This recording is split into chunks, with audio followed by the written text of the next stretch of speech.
Good day. This is Solidarity News Brief, bringing you news highlighting the dignity of human life from conception to natural death. I'm Brian Gabriel. And I'm Katia, Ascencio. As covered in a previous episode of Solidarity News Brief, the American Solidarity Party had representatives at various pro-life marches across the country, including in Washington, D.C. this past January at the main pro-life event in the country, the March for Life in Washington, D.C.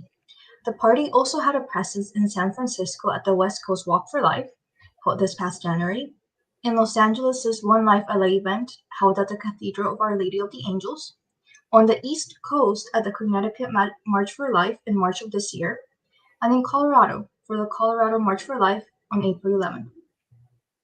In addition, a group from the Illinois chapter of the American Solidarity Party, as well as a group from Young Americans for Solidarity, which is a youth wing of the American Solidarity Party, demonstrated in Springfield, Illinois, in front of the state capitol in support of the pro-life cause.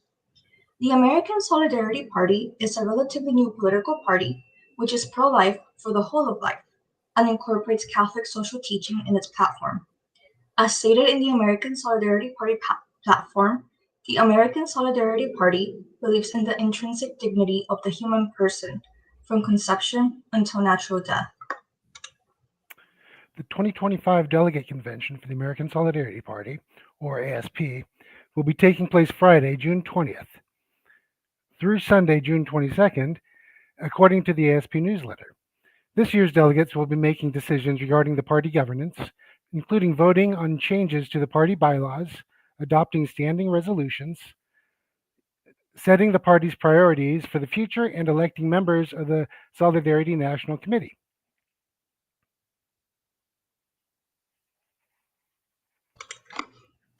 In Illinois, an American Solidarity Party member, Dustin Piper, was elected to the Batavia Town Council as alderman for his ward in a contested election.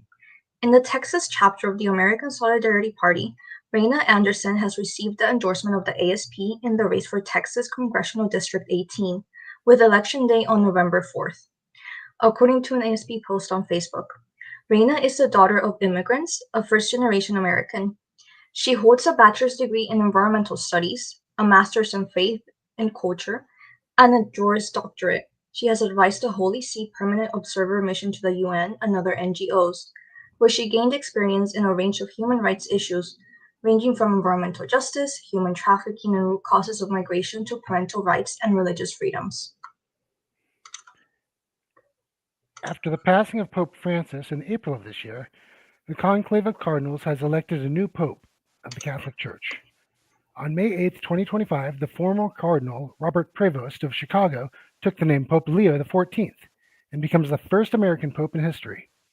Born and raised in Chicago, Illinois, Prevost spent many years as a missionary in Peru. One question which has just come up is, why did he take the name Leo? As the new Pope himself recently stated, sensing myself called to continue in this same path, I chose to take the name Leo XIV. There are different reasons for this, but mainly because Leo XIII, in his historic encyclical Rerum Novarum, addressed the social question in the context of the first great industrial revolution. In our own day, the Church offers to everyone the treasure of her social teaching in response to another industrial revolution and to developments in the field of artificial intelligence that pose new challenges for the defense of human dignity, justice, and labor. Washington budget slashes abortion access funding by $8.5 million, the largest cut in state history, according to an article on KATU2ABC from April 26, 2025.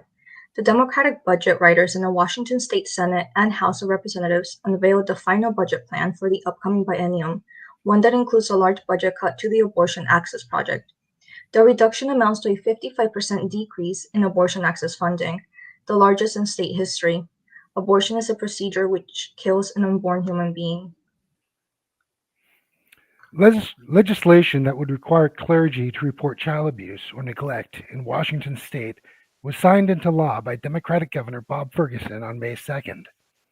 According to an article from Angelus News dated May 3rd, 2025, while some have argued that the bill closes an important omission from the state's list of mandatory reporters, others have expressed concern that without exceptions for the clergy penitent privilege, the law could place Catholic priests at odds with civil law in their effort to uphold church law regarding the seal of the confessional.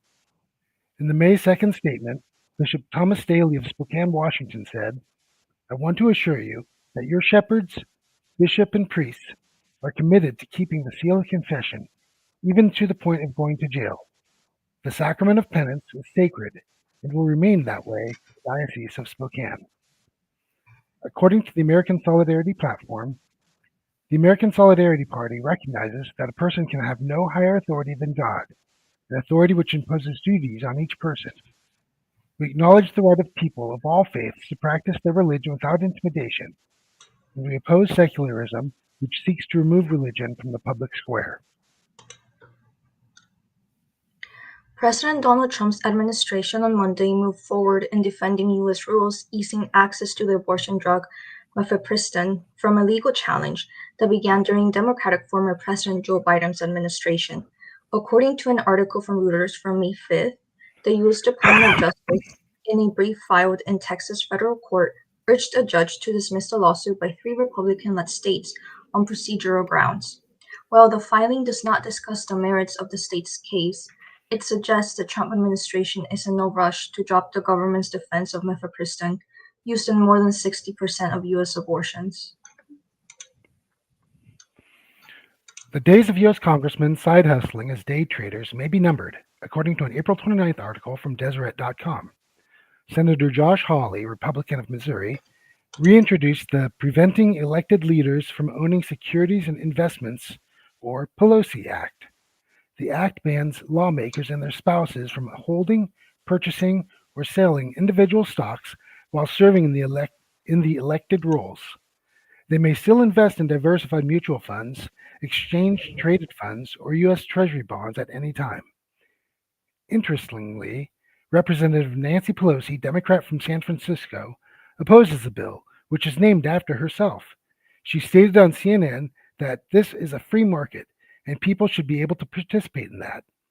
In 2024, Pelosi's stock tracker showed a jaw-dropping 54% gain, beating out most hedge funds and the inverse Kramer tracker per the financial news site Benzinga. Good night, and remember, all human life has dignity from conception to natural death.